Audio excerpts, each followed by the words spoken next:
Ministarstvo poljoprivrede, šumarstva i vodoprivrede ima veliku odgovornost u kreiranju zemljišne politike i usklađivanju zakonodavstva sa zemljama Europske unije, a sve sa ciljem poboljšanja poljoprivredne strukture koja će biti u stanju da se nosi sa zahtevima moderne tržišne ekonomije. Osnovni zadatak je pre svega očuvati fond poljoprivrednog zemljišta, odnosno sprečiti njegovu degradaciju, ali i unapređenje korišćenja poljoprivrednog zemljišta i to pre svega kroz njegovo uređenje, i to izgradnjom infrastrukture, ukrupnjavanjem parcela i povećanjem posjeda poljoprivrednika, kako bi poljoprivredni proizvođači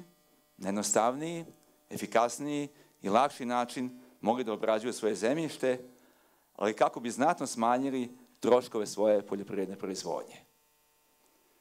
Realizacija projekta efikasno upravljanje poljoprivrednim zemljištem treba upravo to da nam omogući da stvorimo mehanizme kako bi poboljšali uslove života i rada poljoprivrednika i to u našem najnerazvijenijem delu Srbije, na jugoistoku i jugu Srbije. Zato će se ovaj projekat realizovati u više lokalnih samouprava koje se nalaze u ovom području,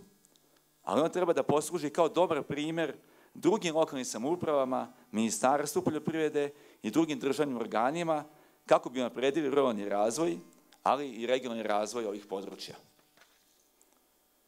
Ovim projektom ćemo realizovati niz podzakonskih akata, geografski informacioni sistem,